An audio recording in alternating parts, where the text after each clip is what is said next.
Tuhan, pagi hari ini kita akan sama-sama membuka di dalam 1 Korintus 13 ayat yang ke-13 mengenai kasih. Ya, tema renungan kita pagi hari ini mengenai kasih. 1 Korintus 13 ayat 13, dipersilakan kepada Ibu Elsie untuk membantu membacakan ayat-ayat tersebut.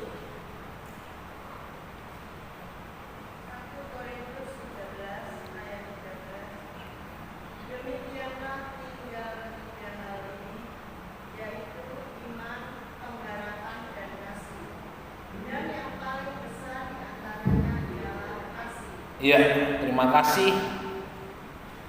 Bapak Ibu yang dikasihi oleh Tuhan, salah satu tanda akhir zaman atau zaman akhir seperti sekarang ini adalah kasih kebanyakan orang mulai tawar.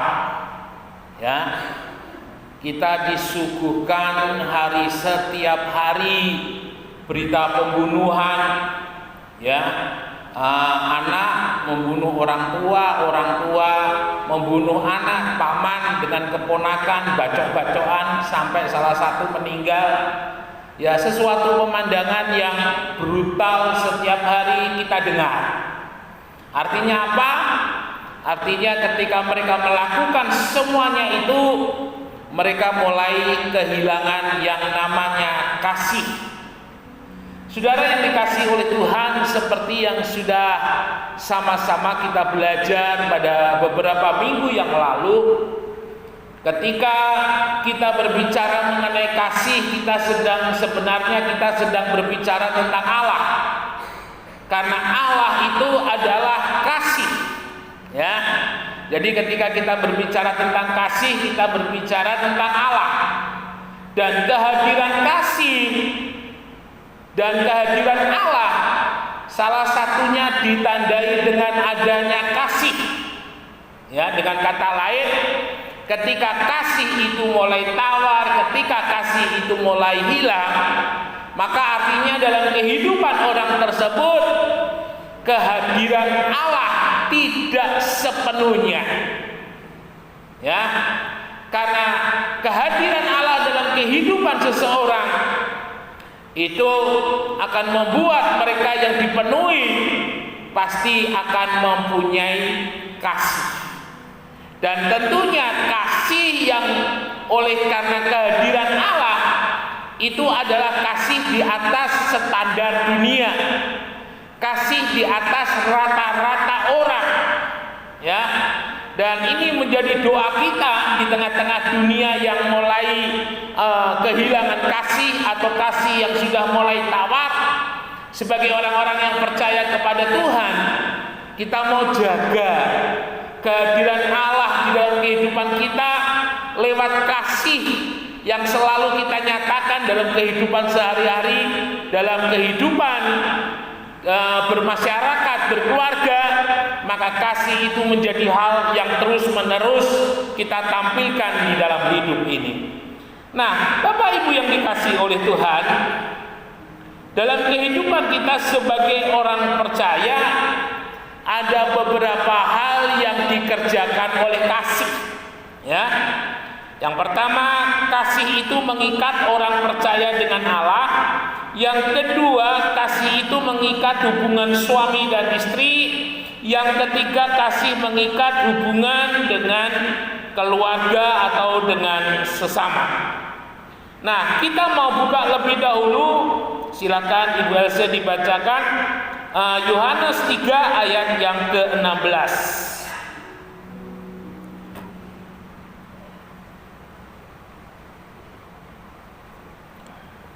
Yohanes 3 ayat yang ke-16.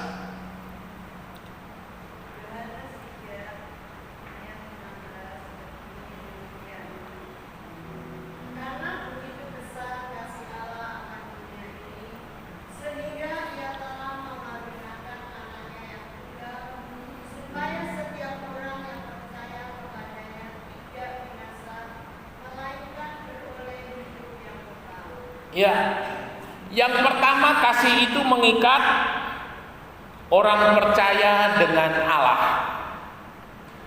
Saudara yang dikasihi oleh Tuhan, ketika manusia jatuh di dalam dosa, maka kita tahu bersama bahwa kehadiran Allah melalui Yesus tidak menghukum.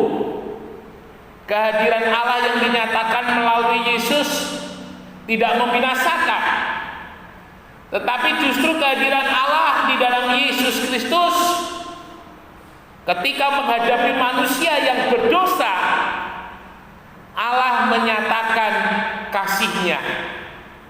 Ya. Dan sama-sama dari Alkitab kita bisa melihat dan bisa memperhatikan seperti yang dituliskan Rasul Paulus dalam suratan Filipi. Dari tempat yang maha tinggi, kalau boleh saya katakan dari tempat yang zona yang nyaman, melalui Yesus Allah hadir mengambil rupa sebagai manusia, tidak hanya sebagai manusia tetapi sebagai hamba. Sudah menjadi manusia, titel yang diambil bukan titel sebagai raja, bukan titel sebagai orang Farisi, bukan titel sebagai orang imam, tapi justru mengambil satu titel sebagai seorang hamba, seorang doulos, seorang budak, seorang yang kalau boleh saya katakan hak-hak istimewanya diserahkan kepada orang lain. Itu keberadaan daripada seorang hamba, daripada seorang budak. Dan seorang budak ketika dia bekerja, seorang hamba ketika dia bekerja tanpa mengenal waktu pada saat itu. Ya. Jadi budak pada saat itu dia bekerja tanpa mengenal waktu. Kalau tuannya tidur, dia baru tidur, tapi kalau tuannya belum tidur masih buka mata sampai jam berapa, maka budak itu akan terus bekerja. Dan itu yang dilakukan oleh Yesus. Saudara-saudara sekalian yang dikasihi oleh Tuhan, kalau di dalam kehadiran Yesus kepada manusia tanpa adanya kasih, maka apa yang dilakukan oleh Yesus itu pasti ada batas limitnya. Ya, ada batas berhentinya, ada batas stopnya. Tetapi yang kita lihat, yang dilakukan oleh Yesus itu adalah kasih yang tanpa batas. Melayani standby 24 jam setiap hari. Ya, sampai dikatakan Yesus, ya saya yakin karena banyaknya pelayanan sampai tidak memikirkan istirahatnya. Dan sampai-sampai ketika bersama dengan murid-muridnya Yesus tertidur. Karena bisa jadi pada saat itu Yesus begitu capek, Yesus begitu lelah karena melayani manusia pada saat itu tanpa ada batas limit waktu. Nah, Bapak Ibu Saudara sekalian yang dikasihi oleh Tuhan, dan Yesus tidak pernah membatasi, dan Yesus tidak pernah memilih, dan Yesus tidak pernah menolak orang yang datang. Dengan segala kondisi dan keadaannya, Yesus tidak pernah menolak. Bahkan ketika harus berjumpa dengan perempuan Samaria, bahkan ketika berjumpa dengan seorang perempuan yang berbuat zina, bahkan ketika berjumpa dengan Maria Magdalena, tidak ada sebuah kejijikan yang dinyatakan oleh Yesus. Justru Yesus menyatakan kasih-Nya kepada mereka. Yesus menyatakan pembelaannya kepada mereka. Seperti perempuan yang dibawa oleh orang Farisi dan orang banyak pada waktu itu kepada Yesus dengan tuduhan telah melakukan zina. Ya, mereka katakan menurut hukum Musa bahwa setiap orang yang berzinah dia harus dirajam batu sampai mati. Tetapi apakah yang dilakukan oleh Yesus? Yesus memandang, saya yakin Yesus memandang dengan tatapan yang luar biasa, dengan tatapan yang penuh wibawa, dengan tatapan yang penuh karisma. Kemudian Yesus membuku dan Yesus menulis satu kalimat, satu kata yang sampai saat ini tulisan itu masih misteri apa yang dituliskan oleh Yesus. Lalu Yesus kemudian berkata, Jika ada di antara kamu yang tidak berdosa, silakan kamu melempari wanita ini terlebih dahulu. Bapak Ibu sekalian dikasihi oleh Tuhan, begitu luar biasanya Tuhan.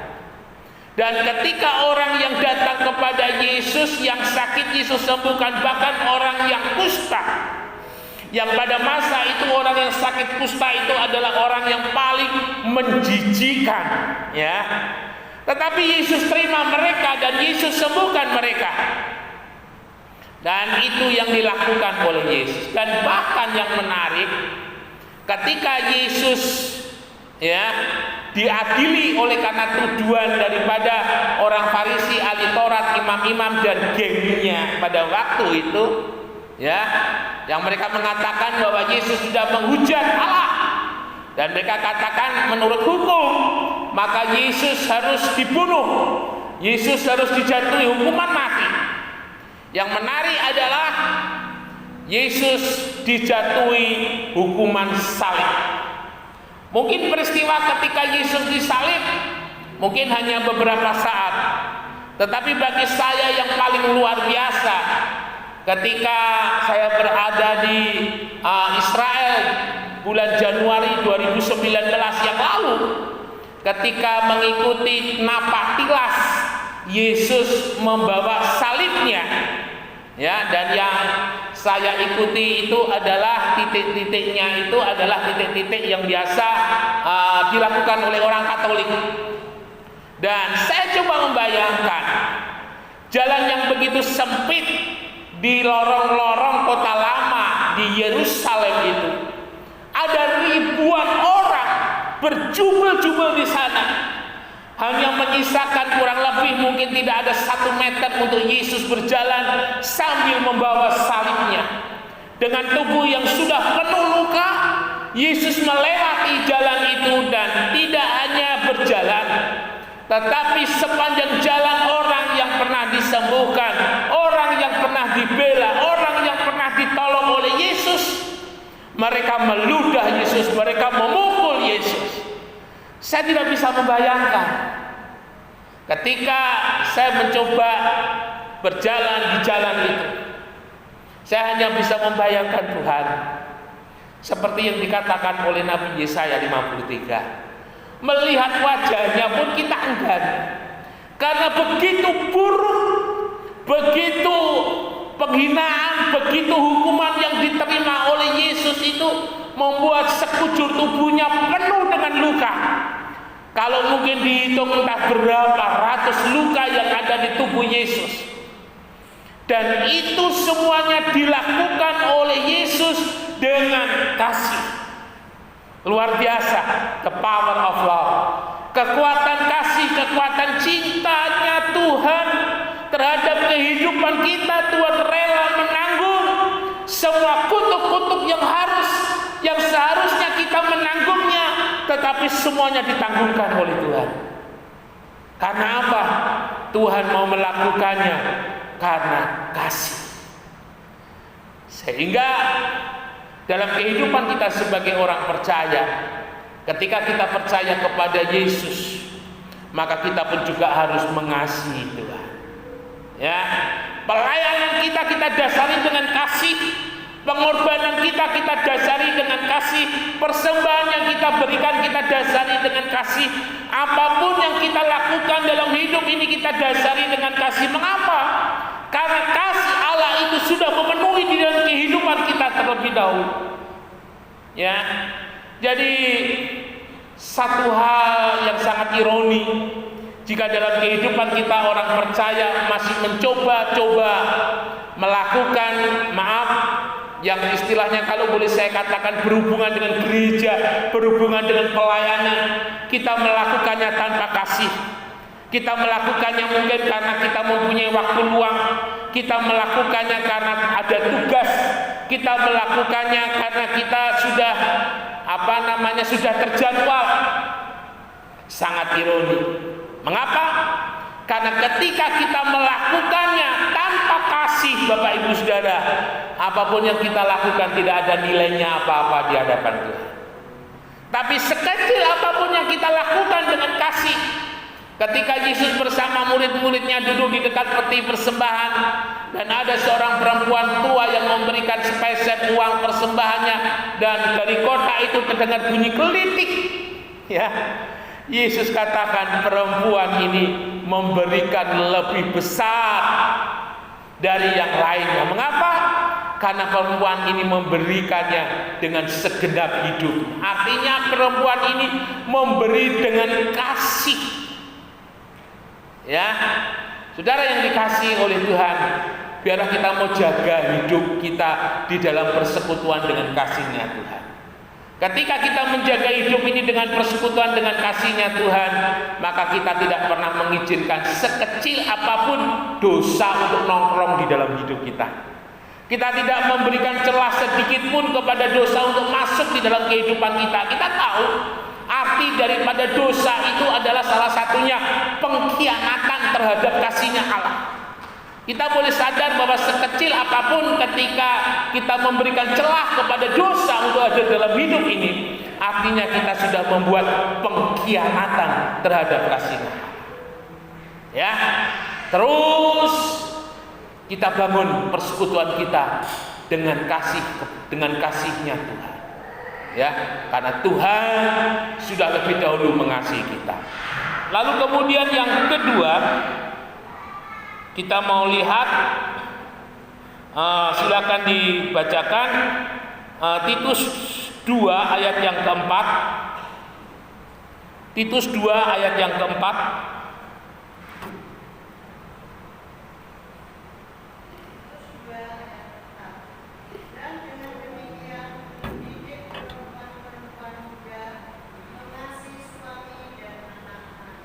Ya, dalam Kolose 3:19 itu untuk suami kasih istri. Dalam Titus 2 ayat 4, istri mengasihi suami. Yang kedua, kasih mengikat hubungan suami dan istri. Saudara yang dikasihi oleh Tuhan, dari pengalaman saya selama pelayanan, ya, karena konseling yang saya lakukan tidak hanya di jemaat GPPS Alpha Omega, tetapi ulang kali ketika saya berada pelayanan di luar, ada banyak jemaat pun juga mereka konseling. Ya, Bapak Ibu yang dikasihi oleh Tuhan, salah satu hal mengapa dalam hubungan suami istri itu terjadi masalah, intinya kalau boleh saya katakan, masalah timbul dalam kehidupan rumah tangga, dalam kehidupan suami dan istri, itu bisa terjadi oleh karena ada ruang kasih yang kosong di dalam kehidupan mereka. Dan ruang kosong itu diisi dengan yang lain. Ya, ini sangat-sangat berbahaya sekali. Mengapa saya menganjurkan suami istri untuk mempunyai waktu bersama untuk berdoa? Ya, suami istri mempunyai waktu bersama untuk berdoa. Supaya apa? Supaya tidak ada ruang kosong yang dulu diisi dengan kasih, tetapi oleh karena tidak adanya persekutuan, maka ruang kosong itu boleh timbul. Bapak Ibu yang dikasihi oleh Tuhan, ketika masuk dalam rumah tangga, masih sama-sama muda, jujur, seorang laki-laki ketika melihat memilih pasangannya, salah satunya dia akan memilih pasangannya itu cantik. Meskipun cantik, satu orang dengan orang yang lain itu relatif. Sementara yang perempuan ketika memilih suami, maka dia akan melihat salah satunya pilihannya mungkin cakep, mungkin ganteng, ya, mungkin yang lain dia punya pekerjaan yang mapan dan sebagainya. Saudara yang dikasihi oleh Tuhan, dengan berjalannya waktu, ya, yang namanya ganteng itu bisa luntur. Saya dulu punya rambut itu tebal, tetapi beberapa waktu yang lalu saya tiba-tiba saya ke belakang begini kok agak tipis. Lalu ibu gembala bilang, rambutnya ayah ini mulai ada sedikit botak. Wah, Saya sebenarnya kalau dibilang botak itu agak ngeri, saudara. Ya, meskipun botak atau gundul itu, ya, itu mungkin sesuatu hal yang bagi sebagian orang itu bagus, tapi kalau bagi saya, maaf, itu agak ngeri. Jadi ketika ditunjukkan dengan kaca ke atas, wah betul, saudara. Jadi rupanya hutan di atas ini sudah mulai gundul. Sementara seorang laki-laki kekuatan fisiknya mulai menurun. Bagi seorang perempuan, apalagi dia sudah melahirkan, dengan bertambahnya usia, maaf, maka mungkin kulitnya tidak lagi kencang, kulitnya tidak lagi keriput, tidak lagi kencang, tapi mungkin mulai keriput.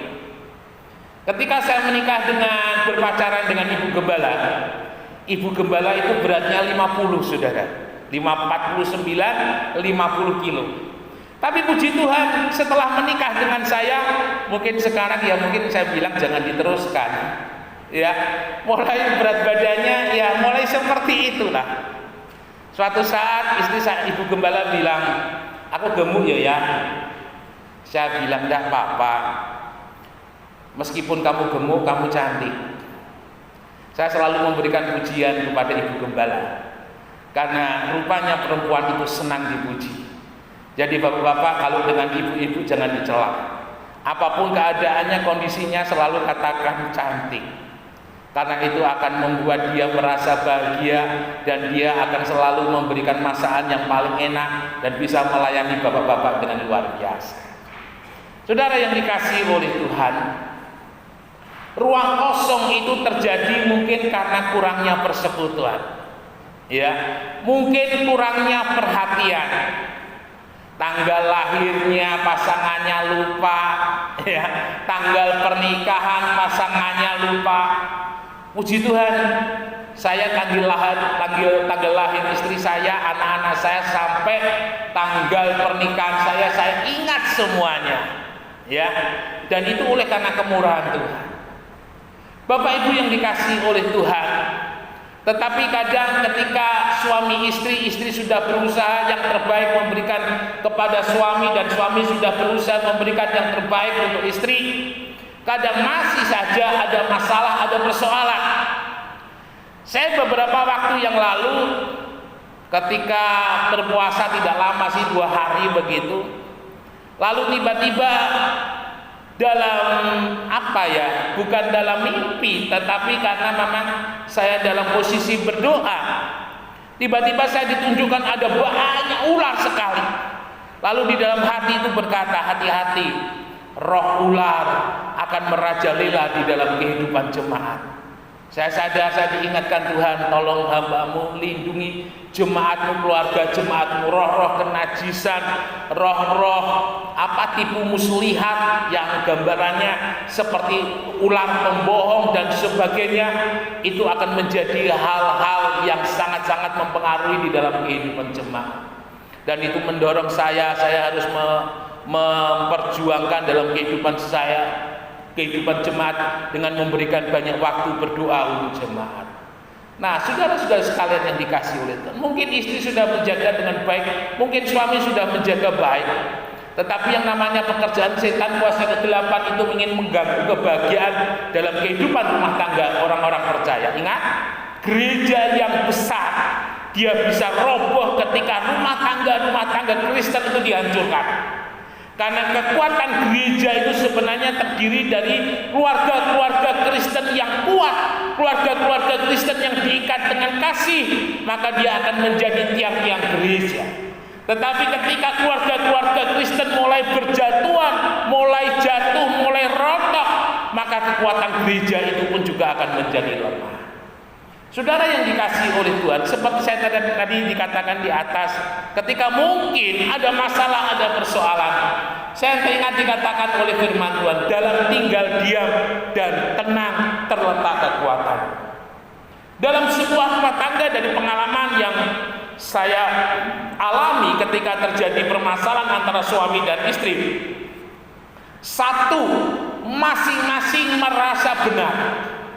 Suami merasa benar, istri merasa benar, dan masing-masing tidak mau disalahkan, dan masing-masing saling menyalahkan. Ya. Ketika saya diperhadapkan seperti itu, saya berdoa, Tuhan, apa yang harus saya lakukan? Maka ketika satu-satu saya ketemu dan saya katakan, tolong mulai saat ini jangan menyalahkan. Jangan menyalahkan istrimu, jangan menyalahkan suamimu. Kamu coba dia. Ya, kamu coba dia, jangan ingat yang jelek, tetapi ingat yang baik. Sebuah pernikahan ketika mulai mengungkit-ungkit masa lalu yang jelek, saudara, rumah tangga itu tidak akan bisa dibangun dalam kasih. Siapa sih di antara suami dan istri yang tidak pernah salah? Semuanya pernah salah. Dalam hubungan keluarga saya pun juga pernah salah, ibu gembala pun juga pernah salah. Tetapi saya katakan, jangan mengingat-ingat lagi kesalahan. Ingat yang baik. Apa untungnya di dalam kehidupan suami istri dengan mengingat kesalahan? Ya, apa untungnya? Justru dengan mengingat kesalahan, dengan mengingat masa lalu, itu semakin membuat sakit, saudara. Beneran saya katakan. Tapi coba ingat kebaikan suami saudara, ingat kebaikan istri saudara, maka itu akan membuat rumah tangga itu menjadi rumah tangga yang senantiasa ada kasih. Hati-hati, tipu muslihat iblis seperti itu. Dia akan ungkit-ungkit masa lalu. Ya, saya sangat-sangat terkesan dengan seorang hamba Tuhan. Mungkin kalau Bapak Ibu Saudara pernah tahu ya, di Surabaya Makmelan saya bilang itu sama engkong. Wah, engkong masih ya apa sudah dipanggil Tuhan, saya lupa karena tidak pernah berhubungan. Orangnya dia mak ngakui engkong ini kalau emak marah, dia tidak pernah marah. Engkong ini selalu diam. Ya, engkong ini selalu diam. Dan diam. Di sisi yang lain, saya pun juga pernah menjumpai seorang mak yang luar biasa. Dia tidak pernah banyak ngomong, dia orangnya diam. Dan rupanya itu yang membuat rumah tangga mereka menjadi rumah tangga yang bahagia. Ingat, ketika dalam kehidupan suami istri menjaga kasih, menjaga damai sejahteranya, 2-3 orang yang berkumpul di dalam nama Tuhan hadir. Artinya ketika suami istri itu ada kasih, diikat oleh kasih, dia menghadirkan hadirat Tuhan. Dan ketika dia menghadirkan hadirat Tuhan, maka dia mengizinkan Tuhan memberkati setiap yang dikerjakan. Tidak hanya memberkati setiap yang dikerjakan, tetapi juga memberkati anak-anak. Ya, anak-anak yang berhasil adalah anak-anak yang hidup di dalam keluarga yang bahagia. Anak-anak yang diberkati adalah anak-anak yang hidup di dalam keluarga yang cinta Tuhan. Ini harus diingat-ingat oleh Bapak Ibu Saudara sekalian. Ya, jadi ketika persoalan itu timbul, ya, tolong jangan ingat-ingat yang lalu yang jelek-jelek, tapi ingatlah yang baik. Ingatlah mungkin beberapa tahun yang lalu ketika tanggal 14 Valentine, ya, mungkin diberikan silver queen. Memberikan silver queen-nya mungkin tidak satu, mungkin 1 dus begitu. Lalu teringat suaminya mengatakan, yang ini aku berikan silver queen, habiskan semua ini 1 dus, wah bahaya. Ya, jadi seperti itu. Kasih mengikat suami dan istri. Ulang kali saya katakan, ketika suami istri punya kasih, maka dia akan menerima kelebihan dan kekurangan dari pasangan. Suami yang punya kasih terhadap istri, maka suami akan menerima segala kekurangan dan kelebihan istrinya. Istri yang mengasihi suami, maka dia akan menerima kelebihan dan kekurangan daripada suami. Saudara, mungkin saudara pernah tahu kincir. Itu ada motor penggerak. Dan motor penggerak itu ada gigi-giginya. Ya, ketika gigi-giginya itu tidak menyambung, maka motor itu tidak bisa jalan. Tetapi ketika giginya penggeraknya itu nyambung, maka motor itu akan jalan. Ya, sehingga kincir itu boleh jalan, dia mengairi sawah dan dia bisa memasok kebutuhan air yang ada pada saat itu. Lalu kemudian hal yang berikut dalam rumah tangga. Ketika masalah itu sudah demikian menurut saudara, mungkin sudah seperti beban yang sangat berat. Ingat baik-baik, yang disatukan oleh Allah tidak boleh diceraikan oleh manusia. Seberat masalah dan persoalan yang dihadapi dalam rumah tangga saudara, sekali-kali jangan katakan cerai. Ya, tetapi saudara boleh katakan selalu ada harapan, Tuhan campur tangan, Tuhan tolong, Tuhan pulihkan. Jadi jangan sampai ada kata cerai. Komitmen untuk hidup bersama, sehidup semati, hanya maut yang boleh memisahkan, itu yang harus saudara jaga. Dan yang terakhir, ketika ada masalah yang begitu berat, dalam tinggal diam dan tenang terletak kekuatan. Ingat, suami miliknya Tuhan, istri miliknya Tuhan. Jika suami berbuat sesuatu yang tidak berkenan di hadapan Tuhan, maka biarlah kita izinkan Tuhan yang merubah dalam kehidupan suami. Demikian juga dengan istri. Ketika istri tidak mau bertobat, kita berdoa supaya Tuhan yang mengubahkan hatinya. Beberapa mungkin Bapak Ibu Saudara masih ingat ada opung. Ya, saya sudah minta izin beberapa tahun yang lalu, tapi tidak ada salahnya saya saya sampaikan lagi. Kurang lebih 10 tahun opung meninggalin ibu. Ibu dari latar belakang bukan Kristen. Ibu menjadi Kristen karena dibawa oleh opung. Ya, 10 tahun ibu berdoa. 10 tahun ibu ke gereja sendiri. 10 tahun. Bukan karena opung meninggalkan ibu lalu ibu tidak pergi ke gereja. Nah, ibu masih setia beribadah. Dan setiap kali beribadah ibu tidak seperti sekarang duduk dengan senyum manis, ya, dengan hati yang penuh sukacita. Tapi pada waktu itu ibu datang dengan air mata. Ibu datang dengan hati yang hancur karena dia tahu orang yang dikasihinya saat ini tidak ada bersama-sama dengannya. Doa itu mampu mengubah segalanya. Jika istri tidak bisa mengubah suami, Tuhan bisa mengubah suami. Jika suami tidak bisa mengubah istri, Tuhan bisa mengubah istri. Jika orang tua tidak bisa mengubah anak-anak, Tuhan bisa mengubah anak-anak.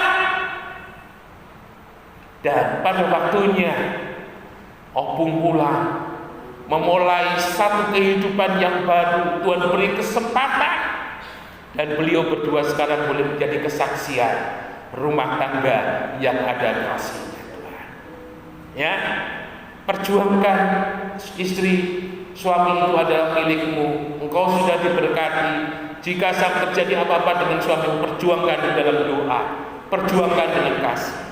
Demikian juga dengan suami terhadap istrinya. Ketika kasih itu mengikat, maka sejahtera itu akan turun atas rumah tangga kita.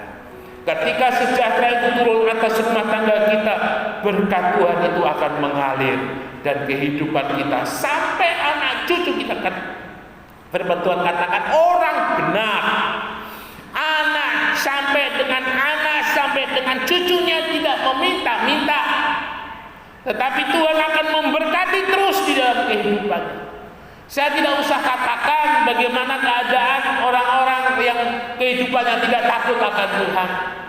Tetapi saudara bisa melihat, saudara bisa mengingat bagaimana keadaan mereka. Tetapi mereka yang takut akan Tuhan juga bagaimana keadaan mereka. Dan ini yang harus terjadi dalam kehidupan kita bersama-sama. Mari Bapak Ibu Saudara sekalian yang dikasihi oleh Tuhan Yesus Kristus, apa yang sudah Tuhan berikan hari ini, suami istri, kita pertahankan, kita perjuangkan, ya, untuk menjadi rumah tangga yang dipenuhi oleh kasih-Nya Tuhan, rumah tangga yang diberkati oleh Tuhan sampai selama-lamanya. Tuhan Yesus memberkati kita, Tuhan Yesus menolong kita sampai selama-lamanya. Immanuel, beri kemuliaan bagi nama Tuhan. Mari kita sama-sama